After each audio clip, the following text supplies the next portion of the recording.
오늘 들려드릴 이야기는 형제들에게 배신당하고 빈손으로 쫓겨났으나 결국 장사의 도리로 천하를 거머쥔 어느 막내 아들의 처절하고도 위대한 이야기입니다. 조선 중기 경상도 어느 부잣집에 순돌이라 불리는 막내 아들이 살고 있었습니다. 아버지는 만석군이라 불릴 만큼 재산이 많았으나 순돌은 태어날 때부터 몸이 왜소하고 잔병치레가 잦아 집안의 골칫덩이 취급을 받았지요. 위로 두 형은 건장하고 영악하여 일찍이 가업을 손에 쥐었으나 순돌은 그저 곳간 구석에서 눅눅한 보리밥이나 얻어먹으며 입을 닫고 살았습니다. 순돌이 기억하는 어린 시절은 온통 시리고 아픈 색깔뿐이었습니다. 형들이 기름진 고기 반찬에 흰 쌀밥을 배불리 먹을 때 순돌은 부엌대기들이 먹다 남은 누룽지 한 조각을 얻기 위해 아궁이 앞을 서성였지요. 큰형인 만득은 순돌이 눈앞에 보일 때마다 발길질을 하며 소리쳤습니다. 저렇게 병약한 놈이 우리 집안의 대를 잇겠다고 태어났느냐. 차라리 산에 내다 버리는 게 식충이 하나 줄이는 길이지. 그럴 때마다 순돌은 대거리 한마디 하지 않고 조용히 헛간으로 숨어들었습니다. 헛간의 눅눅한 집더미 위에 누우면 쥐들이 찍찍거리며 발치를 지나갔지만 순돌은 무섭지 않았습니다. 오히려 사람들의 차가운 눈빛보다 짐승의 온기가 더 따뜻하게 느껴졌기 때문이지요. 순돌은 말수가 적었지만 귀는 누구보다 밝았습니다. 담장 넘어 들려오는 소리만으로도 내일 날씨가 어떠할지, 혹은 하인들이 무엇을 숨기고 있는지 귀신같이 알아챘습니다. 하지만 그는 그 영민함을 꽁꽁 숨겼습니다. 어설프게 똑똑한 척했다가는 형들의 매질이 더 심해질 것을 알았기 때문입니다. 작은 형 만식은 큰형보다 더 교활했습니다. 겉으로는 순돌에게 친절한 척하며 남은 떡 한 조각을 건네곤 했지만 그것은 언제나 함정이었습니다. 순돌이 고맙다며 떡을 받아 먹으면 만식은 어머니께 달려가 순돌이가 제사상에 올릴 떡을 몰래 훔쳐 먹었습니다. 라고 거짓 고자질을 했지요. 그러면 순돌은 어김없이 사랑채로 끌려가 아버지의 회초리를 맞아야 했습니다. 순돌은 억울함을 호소할 수도 있었지만 입을 다물었습니다. 어차피 아무도 자신의 말을 믿지 않으리라는 것을 너무나 잘 알았기 때문입니다. 그렇게 순돌은 집안에서 투명인간처럼 살아갔습니다. 명절날 친척들이 모여도 순돌만은 윗방에 들어가지 못하고 마루 끝에 쭈그리고 앉아 있어야 했습니다. 어른들은 순돌을 보며 혀를 차며 말했습니다. 참으로 복 없이 태어난 자식이로구나. 저렇게 약골에다 재주도 없으니 장차 무엇을 하며 살아갈꼬. 하지만 순돌의 눈은 그 누구보다 또렷했습니다. 사람들의 입에서 나오는 말과 그들의 눈빛이 다를 때, 장터에서 상인들이 손님을 속일 때 그 모든 것을 순돌은 조용히 관찰하며 기억 속에 새겨두었습니다. 순돌에게는 단 한 명의 친구가 있었습니다. 마을 어귀에 사는 동갑내기 석이라는 아이였지요. 석이네 집은 순돌네보다 더 가난했지만 석이의 어머니는 순돌을 볼 때마다 따뜻한 미소로 맞아주었습니다. 순돌아, 우리 집에 보리밥이라도 한 그릇 먹고 가거라. 순돌은 그 말 한마디에 얼어붙었던 가슴이 녹아내리는 것을 느꼈습니다. 석이와 함께 개울가에서 물고기를 잡고 산속에서 도토리를 주울 때만은 순돌도 여느 아이처럼 웃을 수 있었습니다. 하지만 행복한 시간은 언제나 짧은 법입니다.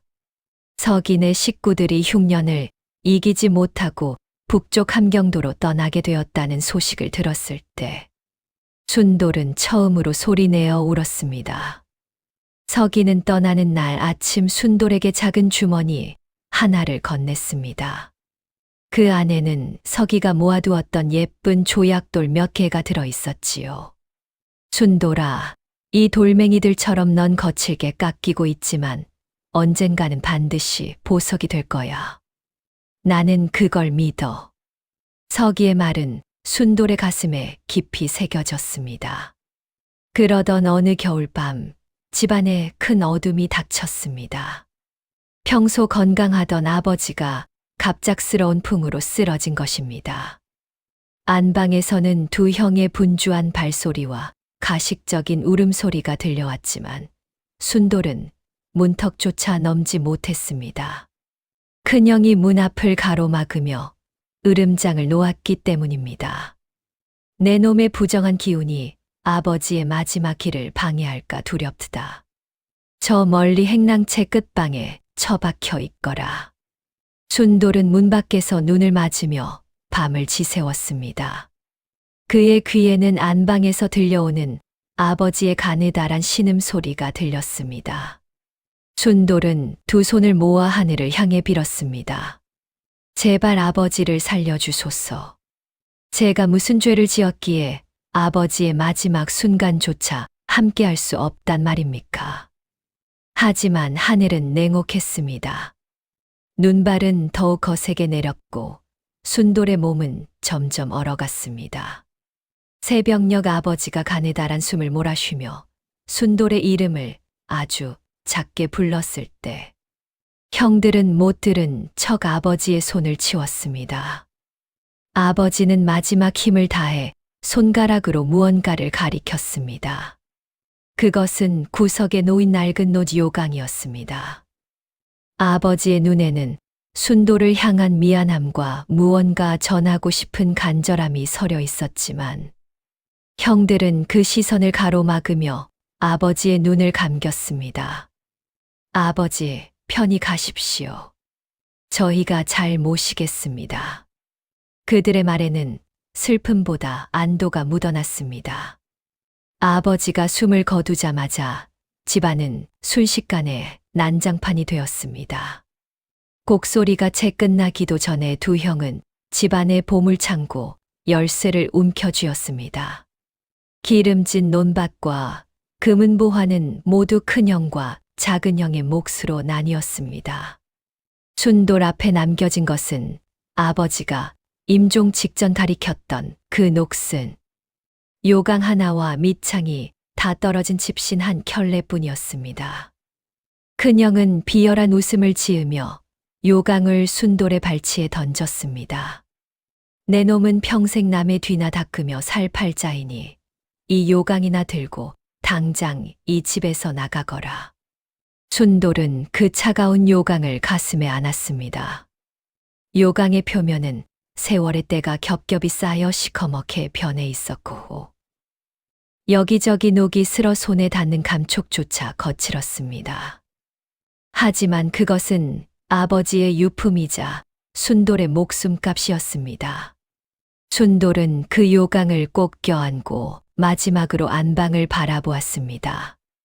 아버지의 시신 앞에서 형들은 벌써 재산 목록을 펼쳐놓고 계산에 여념이 없었습니다. 형님들, 마지막으로 여쭙겠습니다. 정녕 저에게는 아버지께서 남겨주신 것이 이 요강 하나뿐입니까? 순돌의 목소리는 떨렸지만 또렷했습니다. 작은 형 만식이 코웃음을 쳤습니다. 내 놈 같은 것이 무슨 재산을 바라느냐. 그 요강이나 받은 것도 과분한 줄 알아라. 아버지께서 마지막 순간에 내 놈을 불렀다는 건 착각이다. 그저 정신이 혼미해져서 헛것을 보신 것이니 쓸데없는 망상은 버려라. 순돌은 더 이상 아무 말도 하지 않았습니다. 집 밖으로 밀려나는 순간 등 뒤에서 육중한 대문이 닫히는 소리가 들렸습니다. 쿵 하고 울리는 그 소리는 순돌의 심장을 무너뜨리는 소리이기도 했습니다. 10년 넘게 살아온 집이었지만 그 안에는 이제 순돌의 자리가 없었습니다. 눈바람이 칼날처럼 뺨을 스치고 지나갔습니다. 순돌의 입에서 흰 입김이 피어올랐고 그의 발은 이미 감각을 잃어가고 있었습니다. 순돌은 정처 없이 걷기 시작했습니다. 어디로 가야 할지, 무엇을 먹어야 할지도 모른 채 그저 형들의 눈길이 닿지 않는 곳으로 향했습니다. 구멍난 집신 사이로 얼음물이 스며들어 발가락은 이미 감각을 잃었습니다. 눈앞이 흐릿해지고 다리가 후들거렸지만 그는 품 안의 요강을 놓지 않았습니다. 이것마저 놓치면 정말로 이 세상에서 지워질 것만 같았기 때문입니다. 마을을 벗어나 산길로 접어들 무렵 순돌은 뒤돌아보았습니다.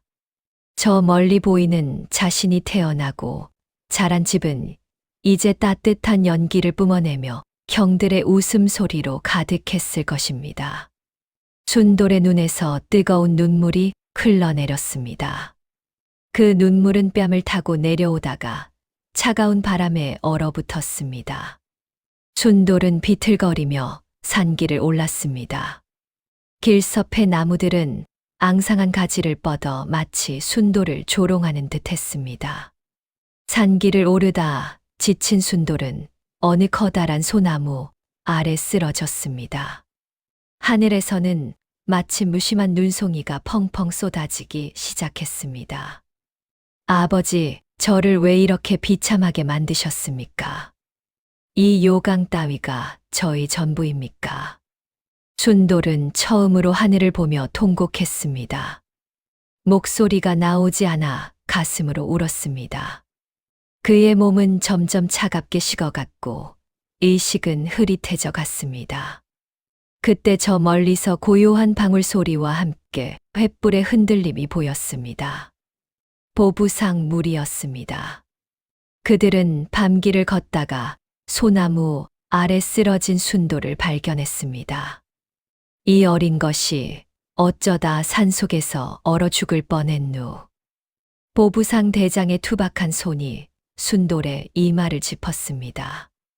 대장의 이름은 박서방이라 불렸는데 그는 젊은 시절 한양에서 큰 상단을 운영하다가 몰락하여 보부상의 두목이 된 사람이었습니다.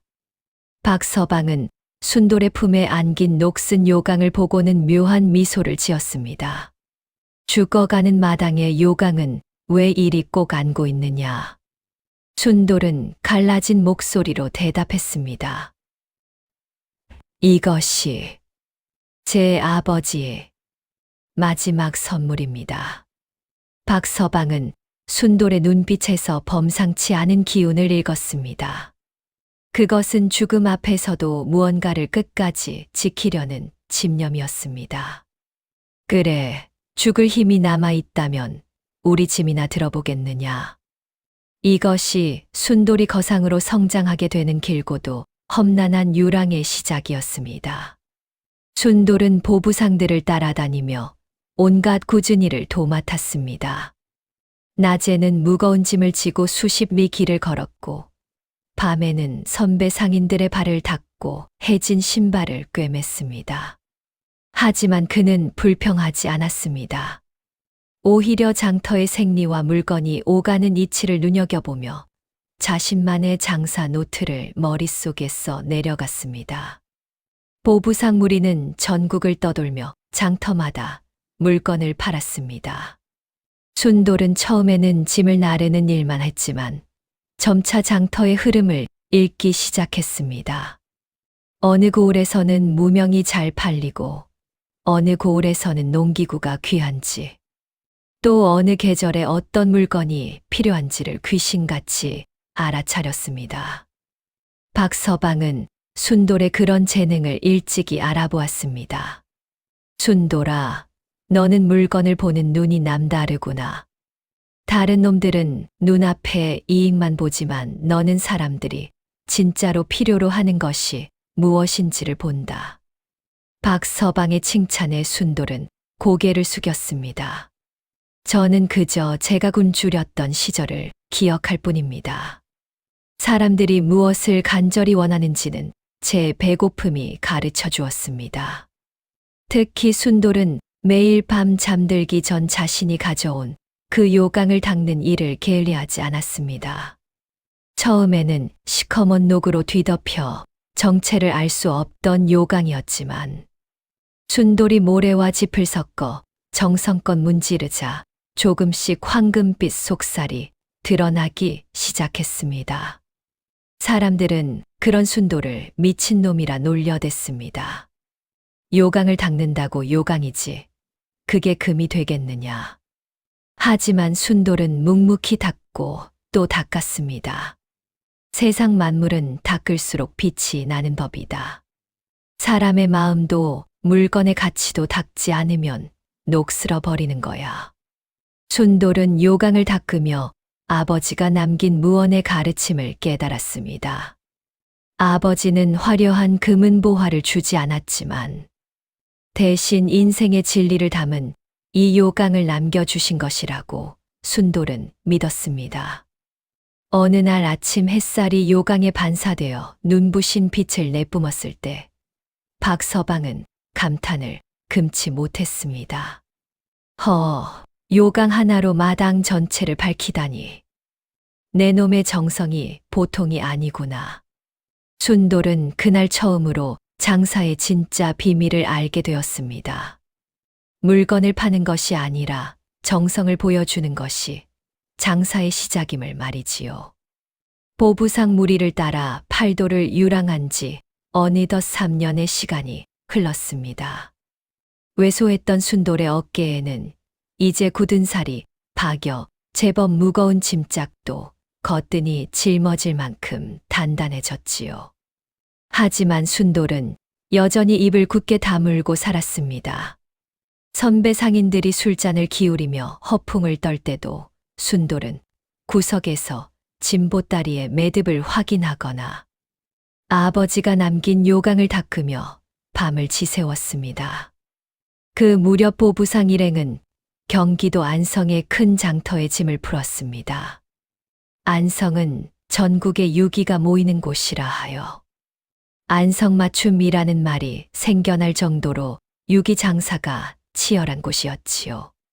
순돌은 그곳에서 처음으로 장사의 비정함을 목격했습니다.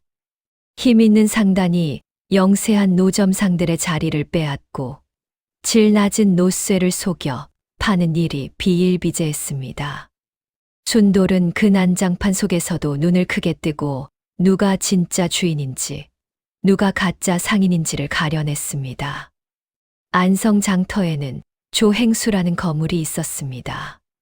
그는 이 지역 유기시장의 절반을 장악하고 있는 인물로 그의 한마디에 유기 가격이 오르락내리락 했습니다. 순돌은 멀리서 조행수의 장사 수완을 지켜보았습니다. 조행수는 겉으로는 인자한 척했지만 경쟁 상대를 무너뜨리는 데에는 냉혹했습니다. 하지만 순돌은 조행수에게서 배울 점도 있다고 생각했습니다. 강한 자가 되려면 강한 자의 방식을 먼저 이해해야 했으니까요. 어느 날 순돌은 장터 한복판에서 울고 있는 노파를 발견했습니다. 노파는 집안의 가업으로 내려오던 녹그릇 몇 점을 팔러 나왔다가 시장의 무례배들에게 물건을 빼앗기고 매질까지 당한 처지였습니다. 무례배들은 그릇의 빛깔이 탁하다며 억지를 부려 헐값에 가져가려 했지요. 순돌은 그 그릇들을 슬쩍 훑어보았습니다. 겉은 비록 때가 타서 거무죽죽했지만 그 안에는 묵직한 구리의 기운이 살아있는 진짜 배기 육이었습니다. 순돌은 처음으로 침묵을 깨고 무례배들 앞을 가로막았습니다. 그 물건 제가 사겠습니다. 무례배들은 코웃음을 쳤습니다. 이 핏기 없는 놈은 어디서 굴러먹던 뼈다귀냐. 논 한 푼 없어 보이는 놈이 무슨 수로 이걸 산다는 거야. 순돌은 품 안에서 3년 동안 매일 밤 닦아온 자신의 요강을 꺼내 보였습니다. 눈부신 황금빛을 내뿜는 요강을 보자 구경꾼들이 구름처럼 몰려들었습니다. 세상에 요강에서 어찌 이런 광채가 난단 말이냐. 무례배들도 당황하여 주춤거렸습니다. 순돌은 노파에게 다가가 정중히 절을 올린 뒤 자신이 가진 비상금을 털어 정당한 값을 치렀습니다. 그리고는 무례배들을 향해 담담하게 말했습니다. 물건의 가치는 닦는 자의 마음에서 나오는 법입니다. 당신들이 헐값이라 부른 이 그릇들이 내일 아침이면 도성안 양반가에서도 탐내는 보물이 될 것입니다. 순돌은 그날 밤 노파에게 산그릇들을 들고 주막 뒷마당으로 갔습니다. 그는 자신이 요강을 닦으며 터득한 기술을 발휘했습니다. 고운 모래와 볏짚, 그리고 자신만이 아는 특별한 약초물을 섞어 그릇을 문지르기 시작했습니다. 밤새도록 사각거리는 소리가 멈추지 않았습니다. 손가락 끝에 피가 맺히고 어깨가 끊어질 듯 아팠지만 순돌은 멈추지 않았습니다. 아버지가 떠나던 날 자신에게 요강을 던지며 비웃던 형들의 얼굴이 떠올랐기 때문입니다. 달빛이 기울고 새벽이 밝아오자 놀라운 일이 벌어졌습니다. 어제의 거무죽죽했던 그릇들은 온데간데 없고 은은하면서도 깊은 황금빛을 내뿜는 명품 유기가 상 위에 놓여 있었습니다. 순돌은 그 그릇들을 천으로 정성껏 싸서 장터로 향했습니다. 다음 날 아침 해가 뜨자 소문은 삽시간에 퍼져나갔습니다. 안성 장터에 귀신같이 유기를 닦는 제주꾼이 나타났다는 소식에 인근 상단의 행수들이 하나둘 모여들었지요. 그 중에는 안성 유기 시장을 꽉 잡고 있던 조행수도 있었습니다. 조행수는 순돌이 닦아놓은 그릇을 만져보더니 감탄을 금치 못했습니다. 이 빛깔은 단순히 겉면만 닦아서 나오는 게 아니로구나. 죄의 기운을 이해하고 속부터 끌어올린 빛이야. 조행수는 순돌에게 파격적인 제안을 했습니다. 내 상단의 유기 전담 점원으로 들어오겠느냐?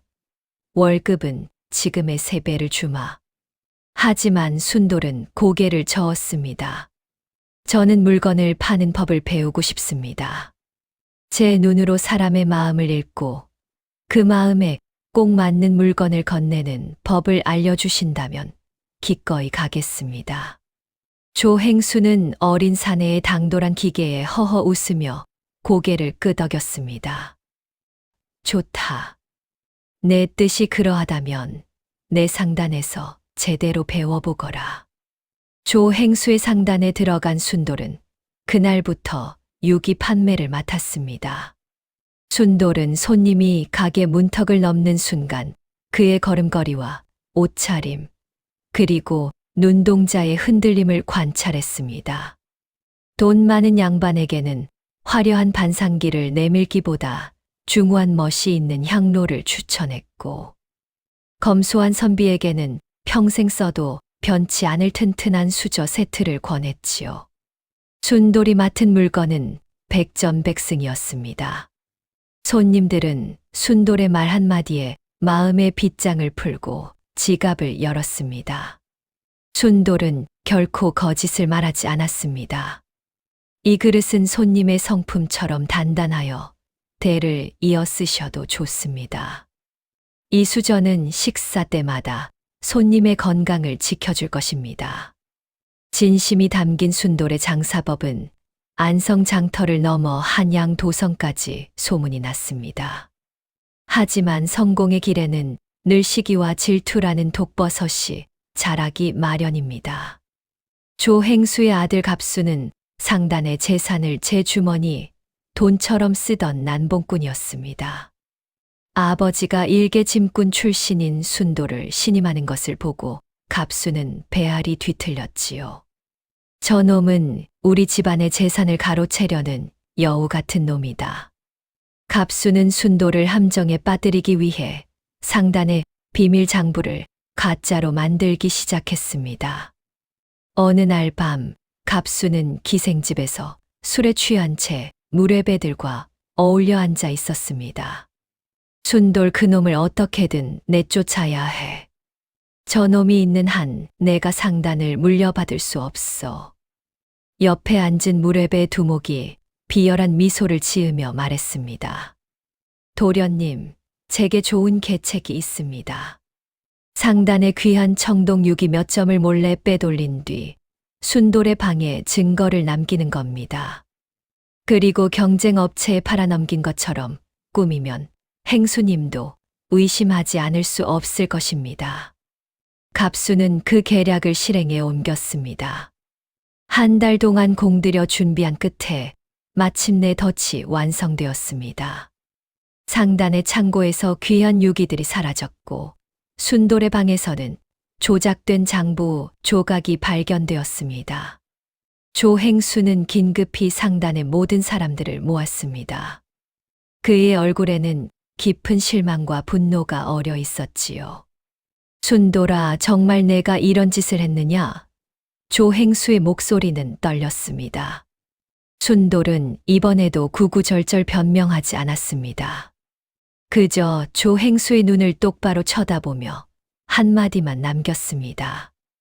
행수님께서 보신 제3년의 시간이 거짓이라 믿으신다면 저는 더 이상 드릴 말씀이 없습니다. 하지만 증거는 너무나 명백했습니다. 조행수는 고뇌에 빠졌습니다. 한편으로는 순돌을 믿고 싶었지만 다른 한편으로는 친아들 갑수의 말과 눈앞의 증거를 무시할 수 없었습니다. 결국 조행수는 피눈물을 흘리는 심정으로 결정을 내렸습니다. 순돌아, 미안하다. 하지만 증거가 이렇게 명백한데 어찌 너를 믿을 수 있겠느냐. 당장 상단을 떠나거라. 순돌은 결국 상단에서 쫓겨나고 말았습니다.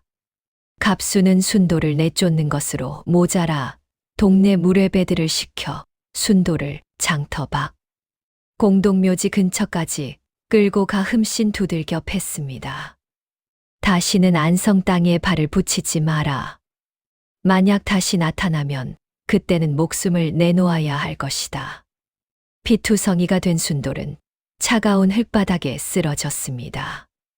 또다시 빈손이었고 또다시 버림받은 처지였습니다. 하지만 그의 손에는 여전히 낡은 노지 요강 하나가 꽉 쥐어져 있었습니다. 인생의 가장 어두운 밤이 다시 찾아왔습니다. 순돌은 공동묘지 옆 무너진 사당으로 기어 들어갔습니다. 온몸은 상처투성이었고 뼈는 으스러지는 듯한 고통이 몰려왔지요. 하지만 순돌의 가슴 안쪽에서는 예전과는 다른 불꽃이 타오르고 있었습니다. 그것은 슬픔도 원망도 아닌 살아야겠다는 지독한 의지였습니다. 형들에게 버림받았을 때 느꼈던 그 무력함이 이제는 단단한 오기로 변해 있었습니다. 그날 밤 순돌은 환상인지 실제인지 모를 꿈을 꾸었습니다. 아버지가 나타나 순돌의 머리를 쓰다듬으며 말씀하셨습니다. 순돌아, 놋그릇은 불에 달궈지고 두드려질수록 강해지는 법이다. 지금의 고통은 너를 세상에서 가장 빛나는 그릇으로 만들기 위한 매질일 뿐이다. 순돌은 꿈속에서 아버지의 손을 잡고 울었습니다. 그리고 깨달았습니다. 자신이 가진 가장 큰 재산은 돈도 상단의 지위도 아닌 바로 어떠한 상황에서도 무너지지 않는 이 마음이라는 사실을 말이지요. 공동묘지 옆 무너진 사당에서 보름을 꼬박 앓고 나서야 순돌은 겨우 몸을 일으켰습니다. 갑수의 사주를 받은 무례배들에게 맞은 상처는 깊었지만 기적적으로 목숨은 붙어 있었지요. 순돌은 부서진 문짝 사이로 스며드는 달빛을 보며 생각했습니다. 주먹으로는 저들을 이길 수 없고 정직함만으로는 저들의 비열함을 막을 수 없다. 저들이 보지 못하는 곳에서 저들을 옥죄는 힘을 길러야 한다.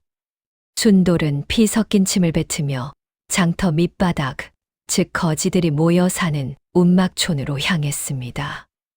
그곳은 세상에서 버림받은 이들이 짐승처럼 엉켜 사는 곳이었지요. 그곳의 우두머리는 귀먹은 노인이라 불리는 자였으나 사실은 도성 안팎의 모든 소문을 꿰뚫고 있는 장터의 귀신이었습니다. 순돌은 자신이 아끼던 노지요강을 들고 노인 앞에 무릎을 꿇었습니다. 영감님, 이 요강은 제 목숨과도 같은 물건입니다. 이것을 드릴 테니 저를 영감님의 눈과 귀로써 주십시오. 노인은 흐릿한 눈으로 순돌을 바라보았습니다. 요강 하나로 무엇을 사겠다는 말이냐?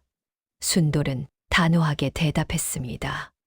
저는 요강을 파는 것이 아니라 영감님의 아이들에게 배부른 내일을 약속하는 것입니다.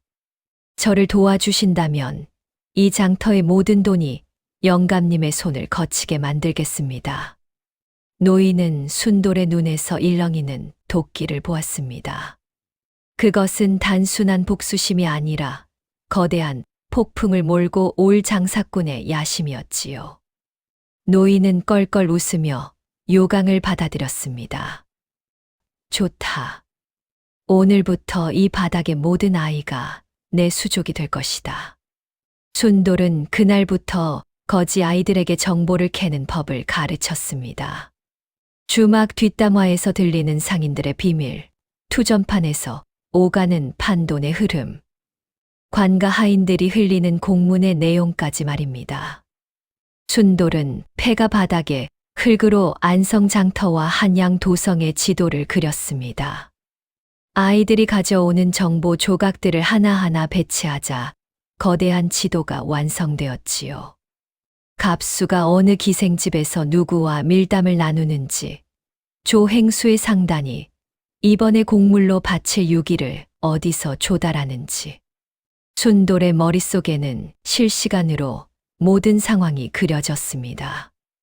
순돌은 더 이상 짐꾼이 아니라 어둠 속에서 상권의 맥을 짚는 그림자 행수가 된 것이지요.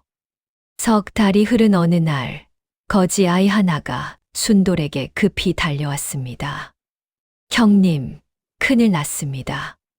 갑수 도련님이 상단의 비자금을 빼돌려 도박판에 쏟아붓고 있다는 소문입니다. 순돌의 눈이 번쩍 뜨였습니다. 그동안 갑수를 미행하며 정보를 모았던 것이 드디어 결실을 맺는 순간이었습니다. 순돌은 조용히 물었습니다. 그뿐이냐? 아이는 떨리는 목소리로 계속 말했습니다. 더 큰 문제가 있습니다. 갑수 도련님이 부족한 돈을 메우기 위해 국가에 바쳐야 할 진상품인 유기의 납을 섞어 무게를 조절하려 한답니다. 만약 이게 들통나면 조행수 상단은 순돌은 주먹을 꽉 쥐었습니다. 이것은 단순한 개인의 배신이 아니라 가문을 멸문지화에 이르게 할 대죄였지요. 순돌은 은밀히 거지 아이들을 시켜 갑수의 뒤를 밟았습니다.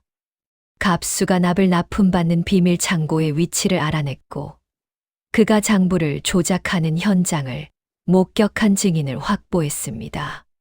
하지만 순돌은 서두르지 않았습니다. 뱀을 잡으려면 꼬리가 아니라 머리가 완전히 나올 때까지 기다려야 했기 때문입니다. 순돌은 밤마다 노지요강 대신 마음의 칼날을 닦으며 때를 기다렸지요. 드디어 진상품을 관가에 납부하기 하루 전날이었습니다. 조행수의 상단에는 팽팽한 긴장감이 감돌았습니다. 갑수는 제 계획이 완벽하다 믿으며 회심의 미소를 지었지요. 하지만 그 시각 순돌은 조행수의 처소담을 넘었습니다. 3년 전 억울하게 쫓겨났던 그 모습 그대로. 그러나 훨씬 더 단단해진 눈빛으로 순돌은 조행수 앞에 나타났습니다. 행수님, 저를 죽이셔도 좋습니다. 하지만 지금 상단의 창고를 열지 않으시면 내일 이 가문은 영모의 죄로 몰락할 것입니다. 조행수는 깜짝 놀라 칼을 뽑으려다 순돌의 진심 어린 눈물에 멈칫했습니다. 순돌은 갑수가 빼돌린 장부의 사본과 납이 섞인 유기 샘플을 내밀었지요. 조행수의 손이 부르르 떨렸습니다. 내 아들이, 내 자식이 정말 이런 짓을 했단 말이냐? 순돌은 차분하게 말했습니다. 지금 창고를 확인하시고 진짜 유기들을 확보해야 합니다. 제가 이미 거지 동생들을 시켜 진짜 유기 공방에서 여분의 물량을 확보해 두었습니다. 조행수는 밤새도록 창고를 뒤졌고 순돌의 말이 사실임을 확인했습니다. 조행수는 무너져 내렸습니다. 아들을 향한 배신감과 순돌을 향한 미안함이 뒤섞여 통곡을 터뜨렸지요. 다음 날 새벽 상단의 정문이 열리고 진상품이 나갈 때 갑수는 관가 식구들과 함께 의기양양하게 나타났습니다. 하지만 그를 기다리고 있던 것은 포졸들이었습니다. 조행수가 직접 관가에 아들의 죄를 고발한 것이었지요. 갑수는 포승줄에 묶여 끌려가며 순돌을 보고 경악했습니다. 죽은 줄만 알았던 놈이 살아 돌아와. 이럴 수가. 순돌은 멀어지는 갑수의 뒷모습을 보며 마음속에 응어리를 뱉어냈습니다. 그리고 조행수에게 절을 올렸습니다. 행수님, 이제 빚은 다 갚았습니다. 조행수는 순돌의 손을 잡으며 간청했습니다. 순돌아, 제발 가지 마라. 이 상단을 이끌 사람은 너밖에 없다. 하지만 순돌은 고개를 저었습니다. 저는 저만의 장사를 하려 합니다. 가장 낮은 곳에서 가장 높은 곳을 보는 그런 장사를 말입니다. 순돌은 다시 거지 움막으로 돌아갔습니다. 그는 이제 요강 닦는 소년이 아니었습니다. 도성 아래 보이지 않는 지하 상단을 움직이는 우두머리가 된 것이지요. 그는 거지들에게 새 옷을 입히고 전국 각지에 정보원을 심었습니다. 이름하여 보은방. 은혜는 반드시 갚고 원수는 장사의 이치로 갚는다는 순돌의 철학이 담긴 조직이었습니다. 보은방을 세우고 얼마 지나지 않아 순돌의 정보망에 낯익은 이름들이 걸려들었습니다. 바로 고향에서 자신을 쫓아냈던 두 형 만득과 만식의 소식이었지요. 욕심이 과했던 두 형은 아버지에게 물려받은 논밭을 담보로 무리하게 도성의 유기 유통에 손을 댔다가 커다란 빚더미에 앉아 있었습니다. 형들은 도성의 큰 손인 보은방의 정체를 모른 채 그저 자신들을 구원해줄 전주를 찾아 사방으로 뛰어다니고 있었지요. 순돌은 이 소식을 듣고 차가운 미소를 지었습니다. 복수의 시간이 온 것이 아니라 장사꾼으로서 그들의 오판을 바로잡아 줄 기회가 온 것이라 생각했습니다. 순돌은 도성 중심가에 커다란 유기전을 열었습니다. 간판도 없이 그저 맑게 닦인 녹그릇 하나를 가게 앞에 내걸었을 뿐이지만 사람들은 그 광채에 이끌려 구름처럼 몰려들었지요. 그곳의 주인인 묘한 선생이 누구인지에 대해 소문이 무성했습니다. 형들은 마지막 희망을 품고 그 유기전을 찾아왔습니다. 굽실거리며 안방으로 들어선 형들은 의자에 앉아 있는 순돌의 뒷모습을 보며 연신 고개를 숙였습니다. 대행수님, 저희를 좀 살려주십시오. 고향의 논밭을 다 잃게 생겼습니다. 순돌은 천천히 몸을 돌려 형들을 바라보았습니다. 10년 만에 마주한 형들의 얼굴은 탐욕과 비굴함으로 찌들어 있었지요. 순돌을 알아보지 못한 형들은 그저 돈을 빌려달라며 애걸복걸했습니다. 순돌은 아버지가 남겨주었던 그 녹슨 노디오강을 탁자 위에 올려놓았습니다. 이 물건을 알아보시겠습니까? 형들은 그 요강을 보고 소스라치게 놀랐습니다. 내 놈이 어찌하여 여기에 있느냐? 순돌은 담담하게 말했습니다. 형님들이 버린 그 노덩이가 저를 이곳까지 데려왔습니다. 형님들은 재산을 상속받았으나 저는 아버지의 진심을 상속받았습니다. 순돌은 형들의 빈 문서를 눈앞에서 찢어버렸습니다. 하지만 그것은 용서가 아니었습니다. 형들이 가진 모든 논밭을 보은상단에 귀속시키고 형들은 그 땅의 소작농으로 살아가게 만드는 계약서였지요. 형들은 분노하며 길길이 날뛰었으나 이미 법적으로 모든 준비를 마친 순돌의 수완을 당해낼 재간이 없었습니다. 가장 높은 곳에서 막내를 핍박하던 형들은 이제 가장 낮은 곳에서 흙을 일구며 자신들의 과오를 씹어 삼키게 되었습니다. 순돌은 형들을 보며 증오 대신 가련함을 느꼈습니다. 사람의 도리를 저버린 재산이 얼마나 허망하게 사라지는지를 형들은 몸소 증명하고 있었기 때문이지요. 하지만 순돌의 시련은 여기서 끝이 아니었습니다. 갑수의 배후이자 도성의 상권을 장악하고 있던 거대 상단. 한양상방이 보은상단의 등장을 경계하며 전면전을 선포했습니다. 한양상방의 행수는 막대한 자금력을 동원하여 전국의 유기 원석을 매집하기 시작했습니다.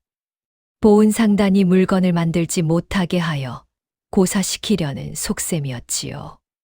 시장의 유기 가격은 하루가 다르게 치솟았고 백성들은 숟가락 하나 사기 힘든 지경에 이르렀습니다.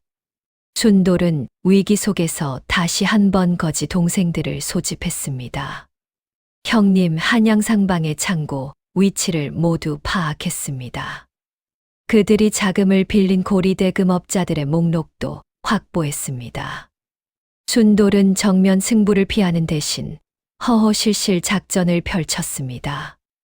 보은상단의 모든 유기 제품을 평소 가격의 절반에 내놓은 것입니다. 한양상방은 순돌이 미쳤다며 비웃으며 보은상단의 물건을 닥치는 대로 사들여 매점매석하려 했지요. 하지만 그것은 순돌의 덫이었습니다. 순돌은 이미 청나라 상인들과 밀약을 맺고 질 좋은 구리를 대량으로 들여오고 있었습니다. 한양상방이 시중에 물건을 사들이느라 자금이 바닥날 무렵 순돌은 창고에 쌓아두었던 진짜 명품 유기들을 시장에 풀었습니다. 가격은 안정되었고 한양상방은 비싸게 사들인 물건을 팔지 못해 자금 압박에 시달리게 되었지요. 결정타는 신용이었습니다. 한양상방이 이익을 위해 물가를 올릴 때 순돌은 백성들의 편에 서서 적정 가격을 유지했습니다. 도성의 민심은 보은상단으로 쏠렸고 왕실의 진상권마저 보은상단으로 넘어오게 되었습니다. 한양상방의 행수는 파산하여 야반도주를 했고 갑수는 유배지에서 그 소식을 듣고 피를 토하며 쓰러졌지요. 진정한 장사의 승리는 돈의 액수가 아니라 사람의 마음을 누가 얻느냐에 달려 있음을 순돌은 증명해 보였습니다. 순돌은 이제 명실상부한 조선 최고의 거상이 되었습니다. 하지만 그는 여전히 집무실 구석에 낡은 옷 요강을 놓아두었습니다. 화려한 금은보화보다 그 녹슨 노덩이가 자신에게는 더 큰 스승이었기 때문이지요. 그는 이제 더 큰 꿈을 꾸기 시작했습니다. 굶주린 이 없는 나라, 장사꾼이 존중받는 세상을 위해 그는 자신의 전 재산을 사회에 환원할 준비를 시작했습니다.